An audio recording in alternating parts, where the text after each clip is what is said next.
Good day, everyone. Thank you for attending our webinar entitled Improving Internal Career Mobility by Humanizing the Employee Experience. Today's webinar is hosted by the IBM Smarter Workforce Institute and TalentGuard. So I really want to thank everybody for taking time out of your busy day. I'm pleased to be here today with Sheri Feinzig from IBM. Sheri leads the global team of talent management consultants as well as a Smarter Workforce Institute research team. And she will be sharing the latest insights from one of their latest research studies. And I'm Linda Ginac, CEO of TalentGuard. We have an innovative talent management software suite, and we'll be sharing some information about how we use a lot of the research that IBM does to create better software solutions that help customers solve their real-world problems. And so we really rely a lot on the information that Sheri and her team put together to help us create great products for real-world problems. So most experts would agree that we have a global talent crisis. We hear this in a lot of the organizations that we work with today. And with these record talent shortages, organizations must seek new strategies to build talent in the present and the future. More than ever, we have access to modern technology, such as assessments and big data, and that makes it possible to help employees gain new skills, transition into new roles, and create career paths with curated learning plans. And what we've seen over the last year or so is that employees are open to continuous development of skills. They're open to feedback. They're open to new experiences. Managers are now more willing to provide feedback and coaching like never before. And organizations are learning how to adapt their existing infrastructure to enable internal career moves that span their entire corporate lattice. So in this career revolution, all of these factors can help organizations overcome talent shortages and empower people to develop new skills and experiences over the long haul. So more and more employers across every industry are still struggling to fill open positions. It's crazy what we've seen. The biggest challenge cited is that they can't find people with the right blend of technical and soft skills to perform the job. Now, although we hear from a lot of HR professionals that they want to find talent internally, they still feel that they don't have the tools to identify candidates even within their own workforce. So sometimes what we hear from the recruiting team is it's just much easier to search externally. So they'll rely on resumes and complement that with pre-hire assessments, but it's still not enough to determine whether that candidate will be a best fit over the long term. Now, in addition to the talent shortages and trying to find and recruit new talent for new jobs, and if that's not hard enough, organizations are also having to deal with a lack of employee engagement.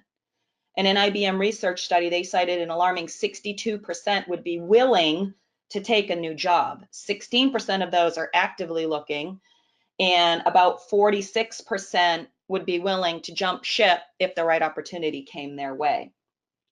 So whether you're recruiting new talent or retain existing talent, what we've found through the research and our customer engagements is two important factors are going to help you win that war on talent. Number one, organizations must offer assessment and skill inventories that enable employees to match their aspirations to career development opportunities over their career lifespan with your company, and that we must enable employees to use their existing skills, build new skills, and gain new work experiences in the short term, midterm, and long term. So they're wanting to engage in a variety of different type of work and opportunities in that workforce.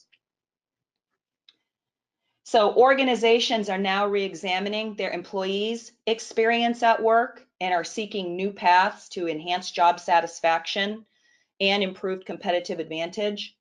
Companies are beginning to transform how HR delivers that employee experience. They're focusing on ways to make it more human-centered, how to leverage the latest in digital technology, and make sure that it's personalized for the employee so that they're not having to recreate the wheel every time. And by improving that employee experience, companies are seeing increased revenue, effectiveness, and employee engagement.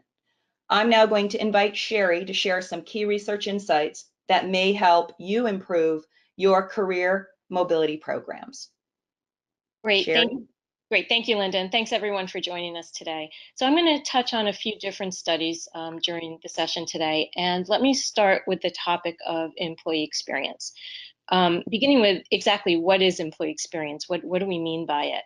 So about 2 years ago, we undertook a large research study to define what employee experience is, to understand why employee experience matters, why organizations should care about it, and to help organizations kind of give them tools and techniques and ideas about what they can do to create better experiences for their employees.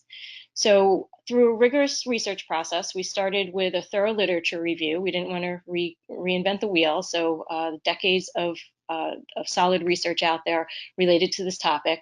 We went through that research. We identified a series of constructs that were relevant to what we were looking at, developed a large pool of survey items to measure those constructs, and then we administered the survey to a large-scale survey to 23,000 workers across 45 countries and territories. So it was a nice cross-section of workers.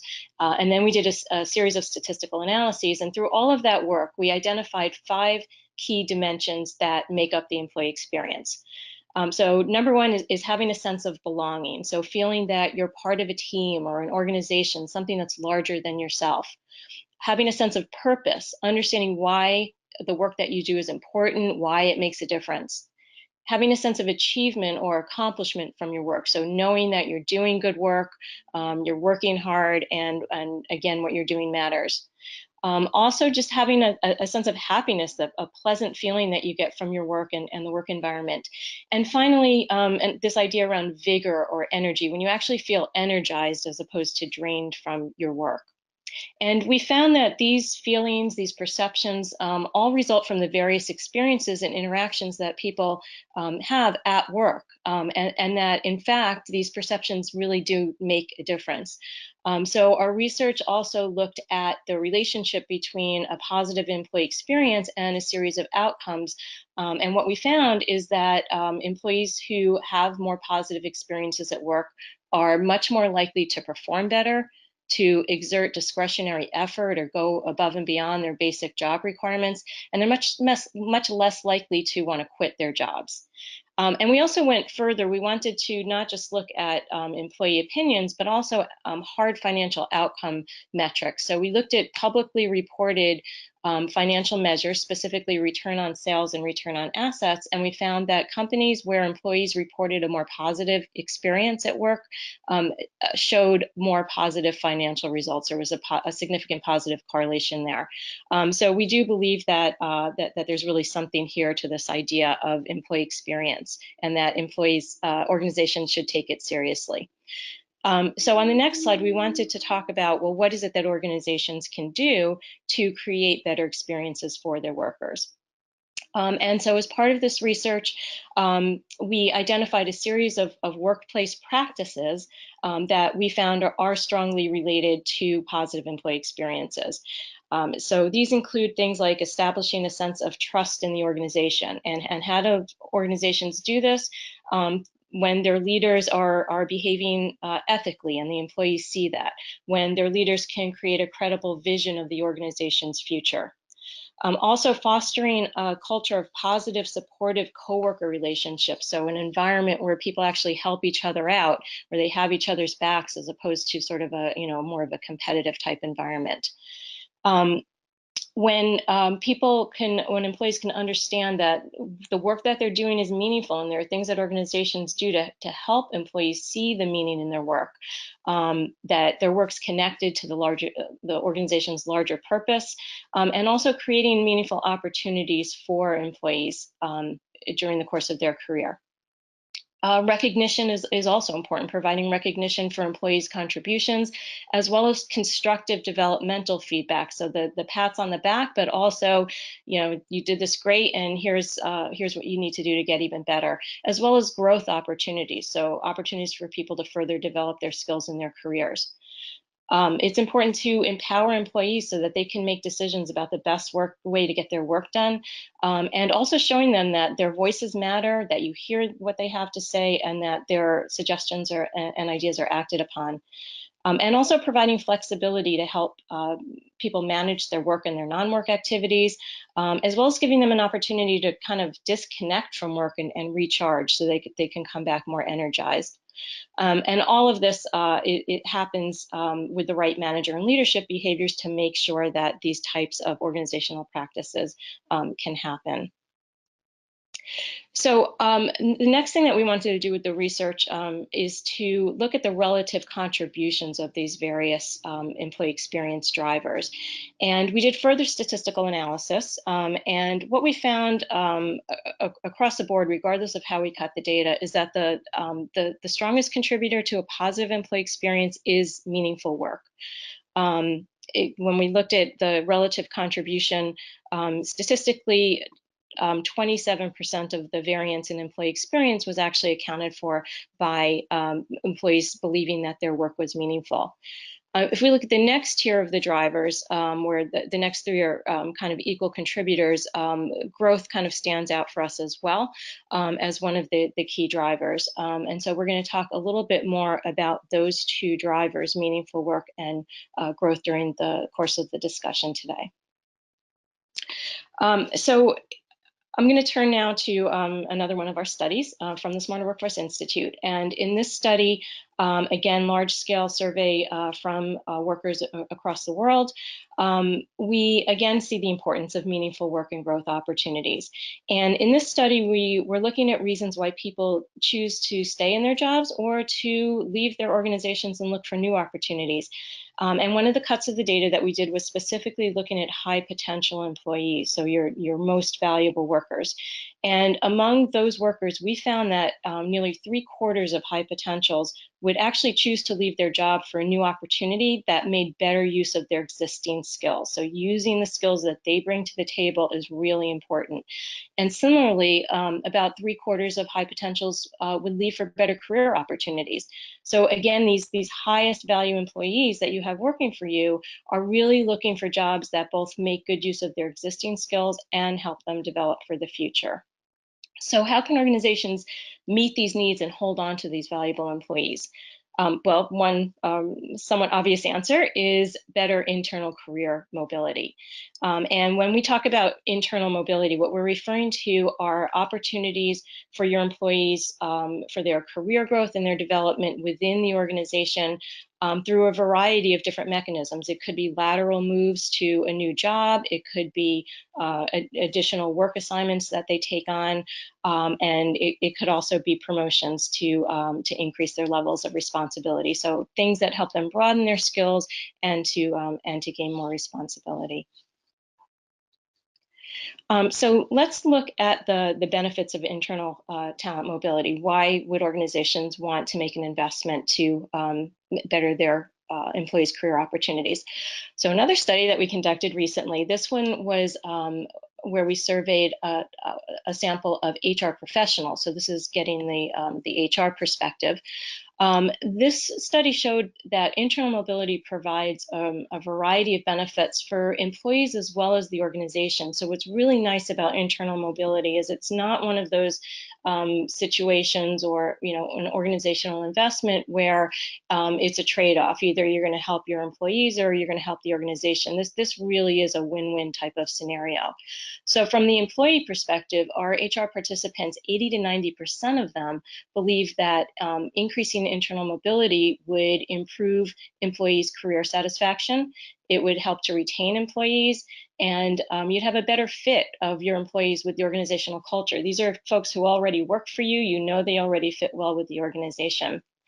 And specifically from the organization's perspective, by using internal mobility as a way to fill your positions, you're going to get faster time to productivity. So people who already work for you are going to come up to speed faster and be ready to hit the ground running in their new role.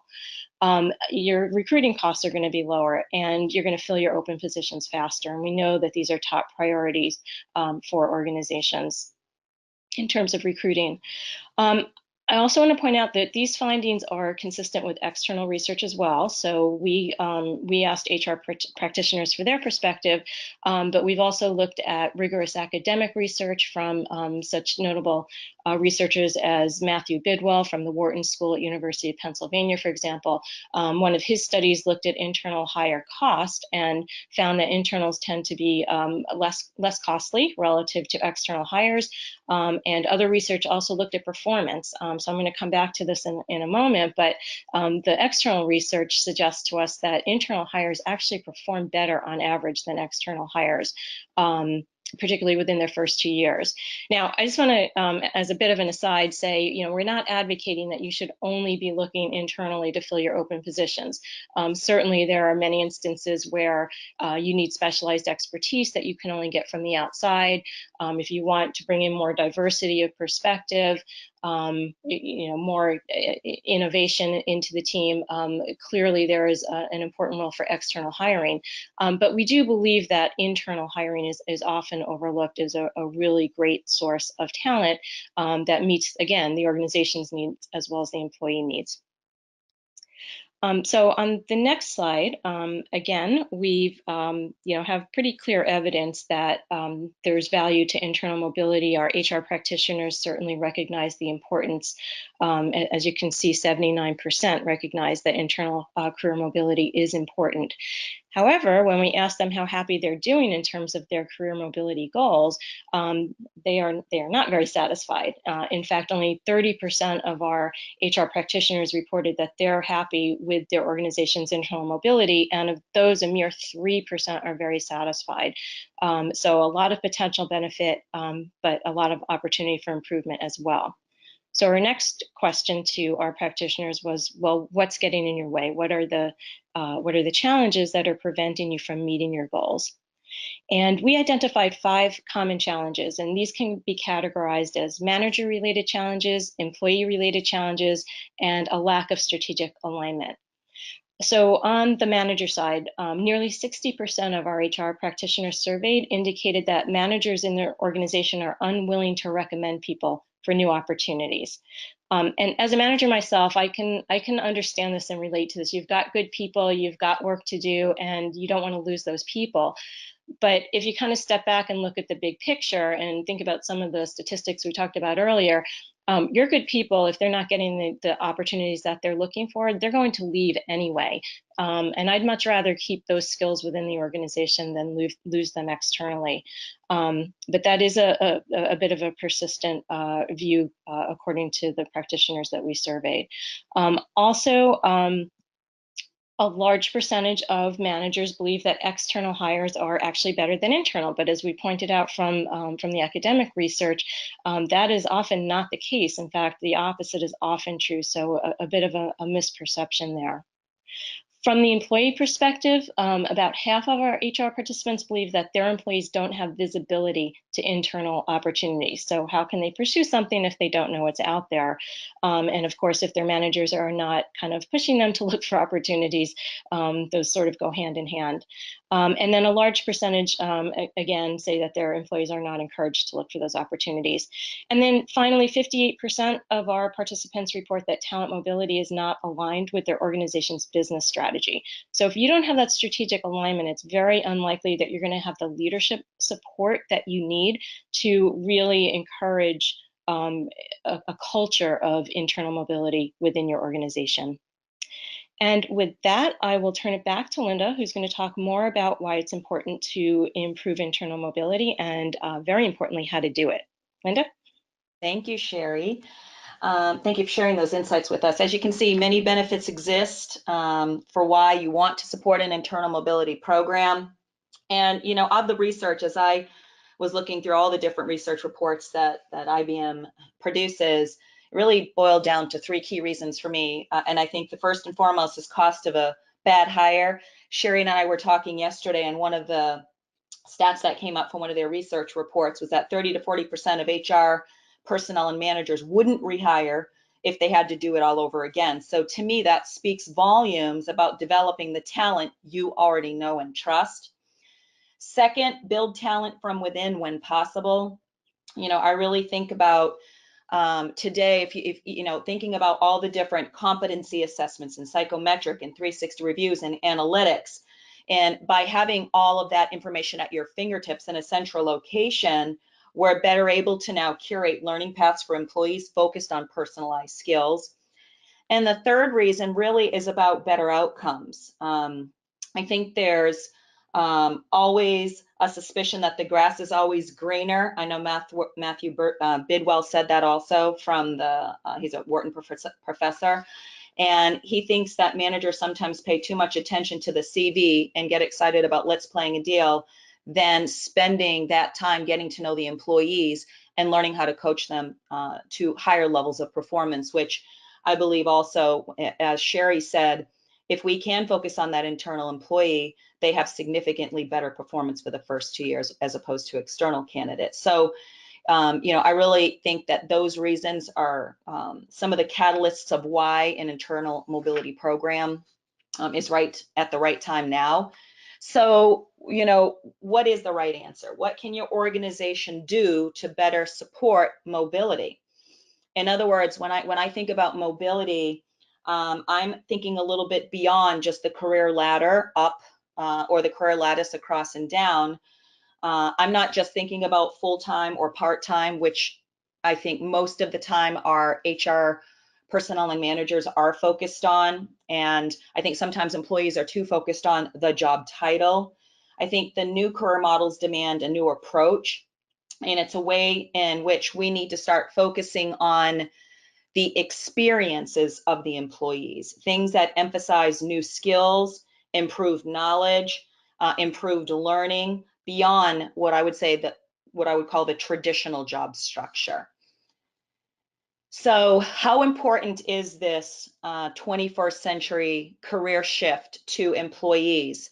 Well, in the Deloitte Global Human Capital Trend Survey, 47% of employees said that it is very, very important to their continued employment. However, only a staggering 54% of companies have no program in place to help employees build skills or engage in new work experiences to broaden their expertise. So for those companies with no program or with a minimal program, I believe that TalentGuard and IBM can help create a foundation for the 21st century career experience in your company. So how do we do that? Well, assessment is the foundation of delivering a positive employee experience. But if you think about how assessment works in most organizations, and what we found in our existing clients is that a portion of their employees will be assessed at hire, some will be assessed at onboarding, some have team managers that manage their own individual assessment programs and may be doing more Myers-Briggs for team building. Sometimes we're implementing a 360 with a segment of our population. So today we have all of these discrete type of assessment experiences, and those assessments are often shoved in a drawer and we don't have access to that information. And then on the other extreme, we may be doing some type of performance review or skills inventory, but either quarter over quarter or year over year, the employee's having to start over from scratch.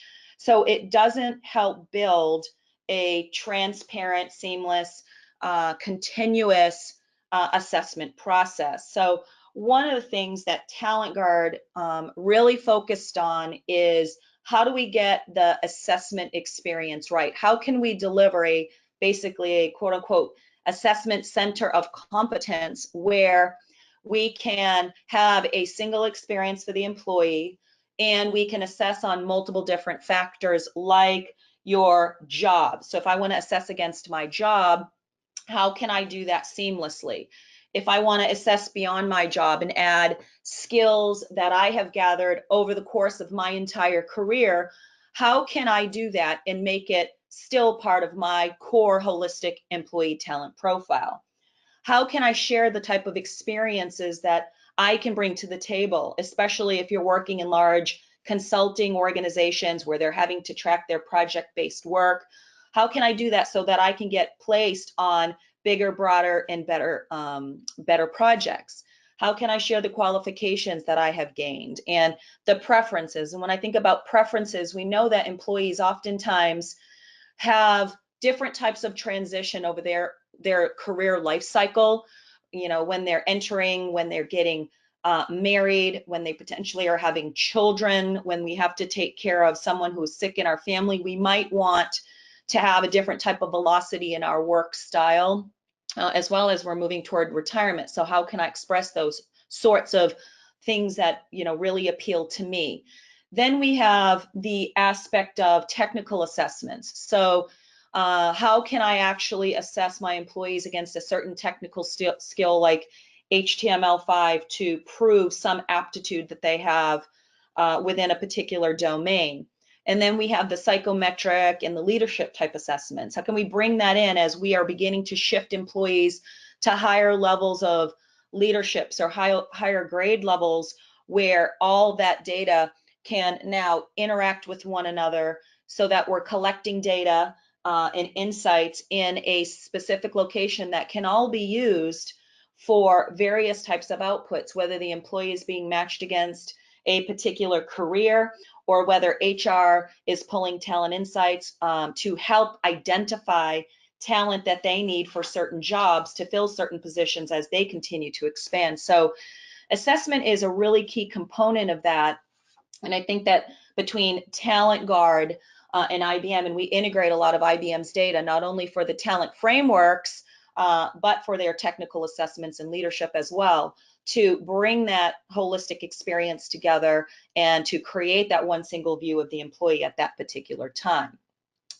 But assessment is just one part of it. And there's another form of assessment that really starts to focus on more about the employee than about their skills. So how can we begin to help the employee answer questions like, what do I want to do in 1 year, 3 year, or 5 years? What part of the country or which locations would I like to explore? What parts of the business would I like to learn more about? What skills might I want to use more of or less of? And am I actually open to new job opportunities if they were presented to me? And then, what types of jobs actually interest you? So what gets you excited when you are having conversations with your teammates or you're observing somebody else in a job? What are those things that really want to make you come to work every day and be highly engaged in your work? So we have to also be able to ask employees those sorts of questions as they're experiencing work with you. So collecting all that data, if we're doing it the right way, can only do so much. Now, what we also have to do, as Sheri said, is begin to personalize the career experience for the employee. So the one size fits all career management programs, they don't work. So just having a career center or just posting job opportunities on your career board, it's just not working, right? Because employees don't have visibility to all the ways with which they could potentially navigate in your organization. So as we were working pretty deeply with several of our larger enterprise accounts, they wanted to be able to provide a career marketplace that would enable employees to start to look at careers in different ways. And this is just one view where an employee can come in and they might be interested in a particular job family like human resources. They're able to set their filters. A lot of the information that gets served up can also be just based on those aspirations and preferences that they've entered into the system. And they can begin to explore job family. Maybe this person is in HR, but they don't know that there's 8 different types of roles in HR that could be explored. And in a second or two, they can see the type of match that they are to that role. how many people are in the role, how many vacancies are tied to the role, the types, the locations or the countries that those roles might be in.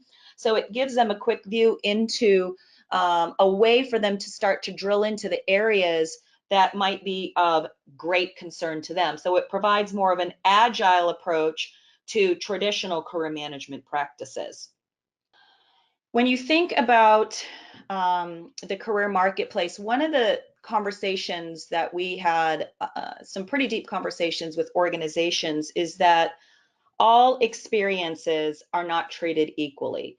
So as we started to look at, well, how can we best serve your employees and your managers and the HR professionals, we had to start looking at how we can enable managers to start taking the lead in the ways that they want to recruit. So instead of HR's role being the one that would manage the postings in TalentGuard, managers wanted to be able to start posting things like special projects, temporary assignments, job rotations, and have more fluidity in the way that they would serve up some of those time-based experiences. So we kind of extended our solution and our platform to enable managers to do that, so long as the administrators of that organization said that that was okay. So what we're now able to do is look at ways where employees can express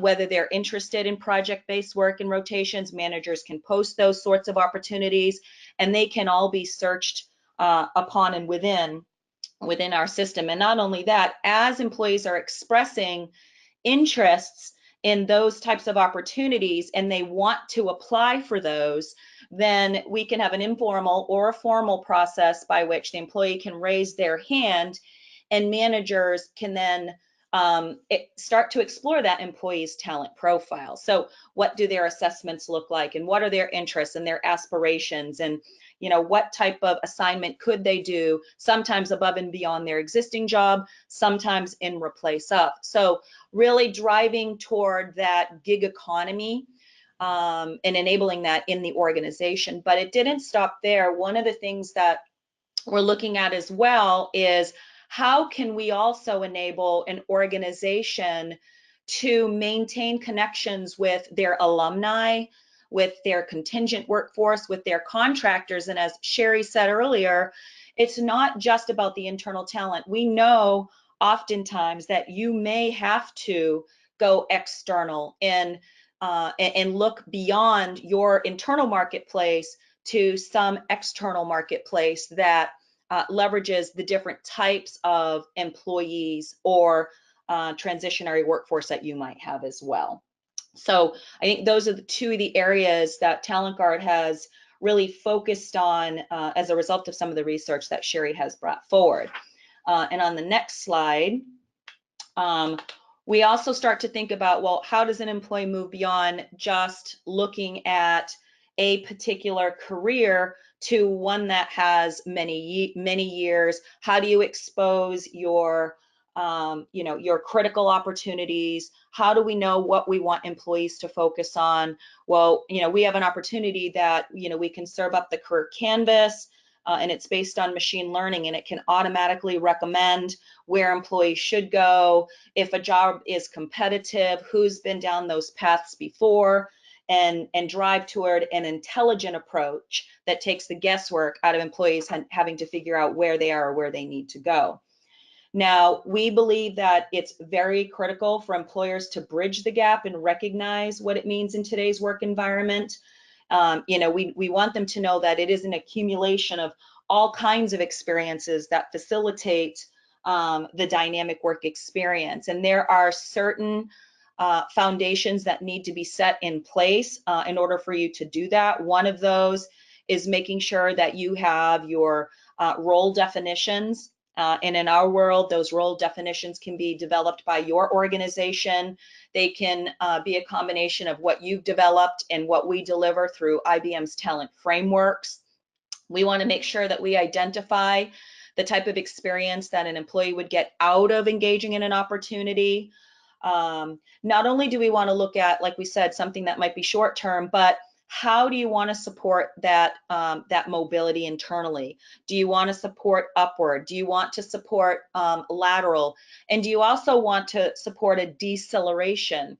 We talk a lot about the millennials coming in, and I don't feel we spend as much time as we should talking about how the baby boomers should decelerate. So how can we also enable baby boomers to take different types of opportunities based on their life stage and not just go into forced retirement? So, you know, those are all critical considerations that you should think about when we're thinking about career mobility. And then we want to, again, just think beyond full and part-time to job rotations, special assignments, projects, all of those sorts of things that are going to drive different types of experiences as we are recruiting, as we are onboarding, and as we are developing different types of leaders. Because in the end, that will ultimately keep these employees longer with your company and give the managers the information that they need to be able to truly coach and mentor. So how can we help you launch your own career revolution? First and foremost, we want to encourage you to make the employee experience a priority. And you can do that by focusing on the talent you know and trust. We can do that by opening up methods for them to assess where they're at today and tomorrow. And we believe that TalentGuard in IBM can be your partner in bringing forth solutions based on best practices and research that can automate this process with technology and provide best-in-class assessments and job role data to enable you to do that. So we just are going to close with a little bit about TalentGuard and a little bit about IBM. So as we just said a couple of minutes here, TalentGuard is a full talent management software provider. So not only do we provide the career pathing solution, we supply a solution that can handle your entire employee engagement experience. And we've done a couple integrations to HRIS providers like ADP and Workday, so we can make that seamless experience for the employee from the moment that they're hired. And Sheri, if you want to share a little bit of information about IBM. Yep, thank you, Linda. So at IBM, we offer an array of talent management solutions, and our solutions are augmented with our Watson artificial intelligence capability. And what really sets our AI apart is that it's trained with our team of experts in industrial and organizational psychology and behavioral science. So it's really AI for HR that you can trust. And our solutions provide support for workers across the employee lifecycle, from talent acquisition through to talent development and employee care. We also offer, in addition to the AI-enabled solutions, consulting services to really help our clients to achieve your talent-related goals. We work with key HR systems, so we do the data integrations for you. You don't need to rip and replace what you've got in place already. We have leading implementation practices for those solutions, so we know how to optimize your organization for the AI world with your selected HCM vendor. And we also offer our own best-of-breed talent acquisition capability. So we've got our candidate management capability, talent acquisition, as well as our onboarding suite. And turning back to the research, IBM is committed to making an investment in original research, rigorous research that you can trust. And we invite you to download the papers that we talked about during today's session, so you can go into more depth and get additional insights on employee experience, on why employees choose to stay or leave their jobs, and the HR perspective on internal mobility. And if you visit our Smarter Workforce website, you can have access to all of our research. Awesome. So I want to open it up for questions now. And I believe I'm not frozen. Okay. So if you have questions and you'd like to submit them now, we are happy to answer those for you.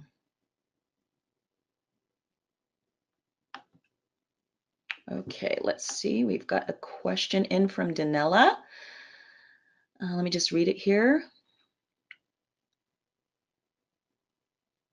Okay, I think this one, I'm going to read this, Sheri. It might be for both of us, but I'll see how you respond first. In my organization, about 4,000 staff, we are planning to establish yearly facilitated mobility rounds. What would be your top 3 practical tips on how to go about matching staff's interest with mobility opportunities, noting that the latter are not only current vacancies, but empty seats to be generated by the actual moves? So I think one of the key pieces of information that you'll need certainly are what the interests are of employees in taking on new opportunities, as well as what their skills and capabilities are. And the assessments that Linda talked about are a great way to understand that, as well as different interactive tools, chat bots, and so forth that can really help you extract information from employees about what they're interested in, what their current skills are, and then matching those capabilities to the openings within the organization. Yeah, Danella, Sheri's absolutely right. And the way that TalentGuard does it is the employee has their own assessments, and that generates a talent profile that has all of the information about them. And then we have the opportunity where the organization can define all of the interesting things about the job role. And then TalentGuard system is doing the matching in the middle so that it only serves up those opportunities that are relevant to that employee's particular interests. So there's a little bit of stuff that would have to happen to be set up, but once that's set up, it's automatic, and then the system begins to learn about those types of preferences and the things that our employees are looking at to be able to be more intelligent over time. Yeah, I think that's one of the really great features of this type of technology is its ability to learn to get feedback from users. Was this a good match for you? That type of thing, and then refining the system as we go. Yep. We have a question from Mohammed: where to find experiences, qualifications, and competencies, both technical and interpersonal, of each career. So I can start with that, and if Sheri, you want to add on to that. So we have many partners, IBM being one of them, that they have an entire team that creates industry leading what we call talent frameworks. And those talent frameworks they include a combination of technical, interpersonal, and business related competencies. And from those competencies, they build out job roles. And those job roles are vetted by industry leaders. Lots of research is conducted on the compilation of how that data gets put together. And TalentGuard embeds all of IBM's industry frameworks into our solution to make it easier for organizations to have industry best practice job roles as they begin to move into those career mobility programs, which does a couple of things. It helps standardize and normalize the data in an organization that can be used across all of your employee applications. But what it also does, because IBM uses proficiency levels, if you're in a state that has certain, comparable skills acts where you need to be able to prove that certain employees in certain job roles and certain grades are all being assessed in the same way, so that you're having to demonstrate and prove that you have fair pay wages. That's just another outcome or another benefit of having really good standardized data to be able to bring to the table that can be used in technology that help employees really understand the expectations of the job role, and then use those expectations to build out career development plans that help them gain the skills that the organization needs now and in the future. Sheri, would you add on to that? That's awesome, Linda. I couldn't have said it better myself. Thank you. Great. Any more questions? We'll leave the line open for a few more minutes. Or any other thoughts that you have, Sheri or Louise? I was going to ask another question, actually, if that's okay, just around the finding new career opportunities. Is it better to get employees to look for those themselves, or to make suggestions to employees of what they should consider? That's, I think, an excellent question. I've seen it both ways. So in all the organizations that we're working with, they want employees to be able to go in and express their interests and then have notifications sent via email when certain jobs or opportunities or experiences meet that criteria, and to send it. Then that brings them back into the system, so then they can express interest. And then you have another set of employees who, they're the scenario planners, the what if this or what if that. It's almost like ways, if I'm here and I want to become the VP of product, what are all the ways with which I could get there? The one with the most department moves, the one with the most skills gain, the one that's the shortest distance, the one with the most job rotations, those sorts of things. And when you give employees the ability to see beyond sometimes the limitation of their own mind, because most employees think there's only one way to get there, and now you can begin to say there are many ways to get there. You don't have to follow the path that John did or Sarah did. You can create your own path and get there on your own time, and gain net new skills in the way that you want to do that. That's really where where it becomes meaningful, where they start to belong to the experience of career development, and it makes it meaningful and relevant for them. Yeah. Any other thoughts? Yeah, so I agree with all of that, Linda. And I would just add, I think career development is one of those areas where the pendulum has swung too far in either direction. So, back in the day, managers guided employees about what their career could be, and it was kind of dependent on the manager. And then there was a big shift to say, oh, let's delegate this responsibility down to employees, which sounds all well and good, except as you pointed out, Linda, we really didn't give employees the right tools and information to enable them to manage their careers very effectively internally. So now with the technology and capabilities that we've been talking about today, I think we have an opportunity now that we've never had before to really truly enable employees to better understand what's out there for them and to manage their careers, and better enable managers to guide their employees. Yeah, absolutely. That you said that so well. Great. Well, I want to thank my partner, IBM, and Sheri and her team for continuing to put out really stellar research that makes my life easier as a software services company.